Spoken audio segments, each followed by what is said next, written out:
Hey everybody, this is Savage. I'm gonna teach you some basics with the USB Gecko. The game we're gonna be messing around with is Pacific Liberator. Right now we're in the training session. What we're gonna do is we're gonna search for missiles, and right now it's showing we have 62 of those. So we're gonna put that in Gecko.net or WeRD, whichever one you're using. You put your decimal value in, convert it to hex, do a search, and it's gonna get all your addresses from your first search. And usually your first search takes a little while, and you're probably gonna get a ton of results. But that's why we're gonna do the basics, so we can figure out how to narrow it down pretty easy and kind of get a feel for the Gecko.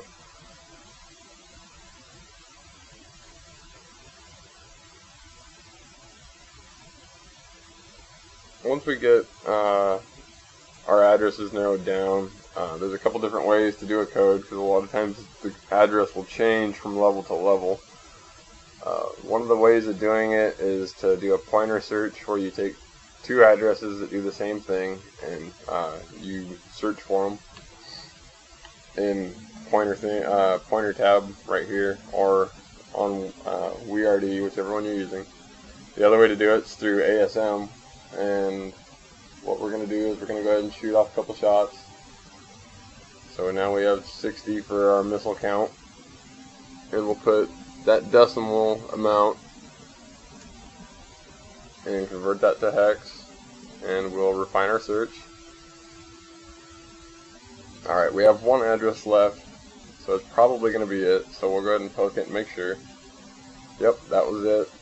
Okay, so I like to run it through the breakpoint, so we'll go ahead and set it to a breakpoint. We'll be on the right setting. We'll set it, shoot off a missile. It triggered the breakpoint. It gives you all the information that was getting ready to happen when the breakpoint was triggered.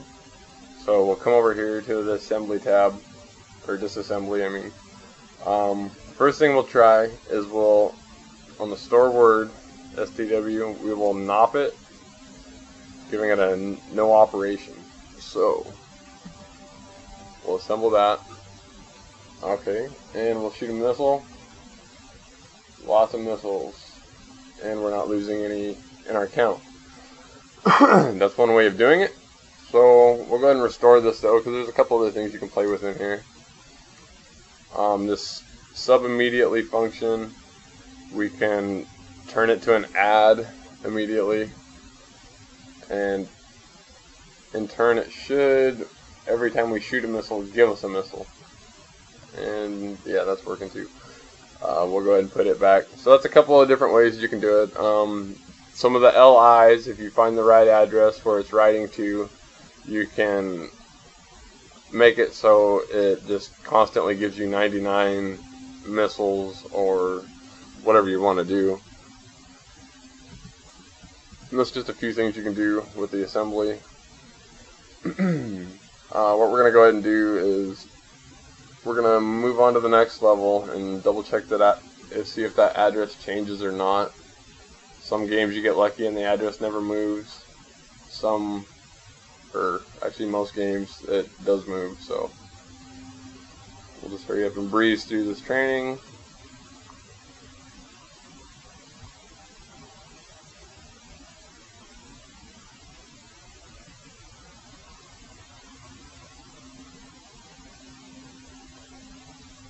Alright, that's done.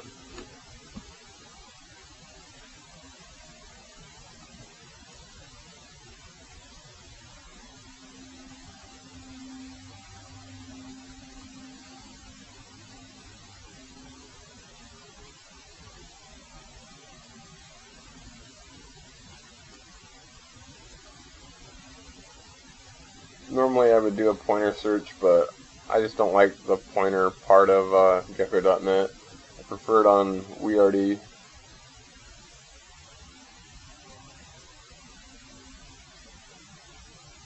Alright, loading into the next level, so we'll go ahead and poke this address again and see if our address did change.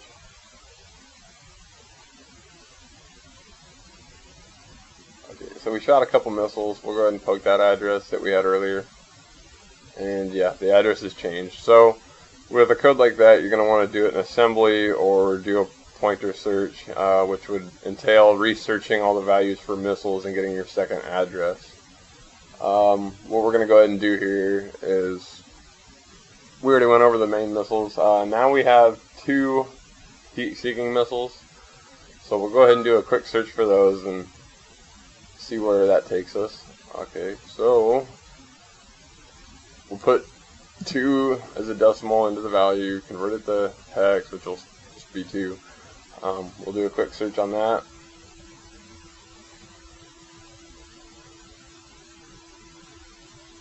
And if you're just learning the USB Gecko, finding some offline only games is probably the best way to get a feel for learning the Gecko. Games that you know are going to have a value that you can see, like this game here. It shows you how many missiles you have and how many homing missiles and all that stuff. So it'll kind of help you get the hang of using the searches. There's other things you can do too for values you don't know. There's unknown value searches. There's greater than, less than. So if you started out with an unknown value, you would do your search, and then whatever you take away from it or add to it, you would do an equal or not equal search, or greater than, less than, depending on what you're searching for. Okay, so our results are back. We have 24,000 results for homing missiles. So we'll shoot one off, and we'll narrow it down to 1. We'll refine our search, and hopefully that'll lessen a lot of the search results. It gets harder to find some of the results when they're lower numbers, but in this game so far, all you can get is 2 homing missiles. Alright, so that took us down to 1 address. So we'll go ahead and poke it, and that's the address. So we'll go ahead and put it in the breakpoint. We'll set it, shoot one off, and that tripped it. Okay, we'll come over to the disassembler. There's a store word for it, and we can NOP it, and that will more than likely give us infinite homing missiles. Yep, infinite homing missiles. And there's a sub-function above it. You could NOP it, or put an add in it, or sub, or mess around with it. And once again, the same thing. If you get the LI with the right address, you can just make it every time you shoot, it will give you 99 of whichever it's for. A lot of times, like say with Call of Duty, if you find the right LI function, you set it to whichever register it writes to, and then 99, and for anything that shoots bullets, it would give you 99 ammo, or 999, depending on whatever you set it to.